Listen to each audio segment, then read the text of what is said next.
এটা কার বাবার পাঠশালা? স্বয়ং উপস্থিত রাজকুমারী তাজেল দেবীর বাবা। তাই এ নিয়ে তোমাদের প্রয়োজনটা কি এই মাথা ঘামাবা? চুপ কর বেটা বোকার পাহাড়, কিছুই না বুঝে হাসে বারবার। আবার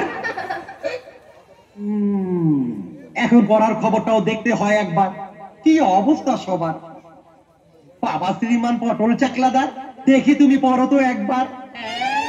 পড়বে এবার? নয়তো কি দাঁড়ানো থাকি?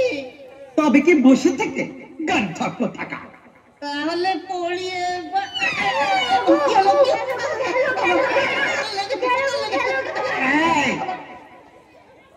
বলো তো বিজয়, একা নয় একশের হলে এ টাকায় কয়েশের হয়? 16 আনার আঁকা হলে 16 সেরই হয়।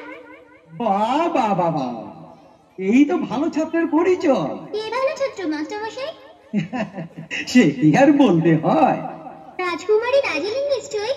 তা তো বটেই, তা তো বটে। তবে বিজয়কেও ভালো ছাত্র বলতে হয়।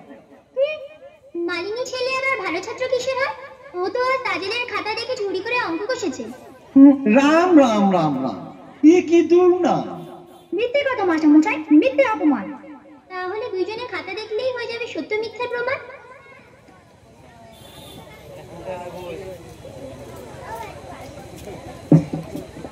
তাই তো দেখতে পাচ্ছি, হ্যাঁ, দুজনের খাতার অঙ্ক এই একই পরিমাণ। যার যার অঙ্ক আবার কষলেই মিলবে সমাধান। উত্তম প্রস্তাব, এতেই হয়ে যাবে সব দ্বন্দ্বের অবসান। না মাস্টারমশাই, সামান্য একটা মালিনী ছেলের কথা আমি অঙ্ক কষবো না। ঠিক আছে মা, অঙ্ক না কষলে ভুলে যাও সব ত্রুটি। এবং এই কথার পরই আজ তোমাদের সবার ছুটি। নমস্কার।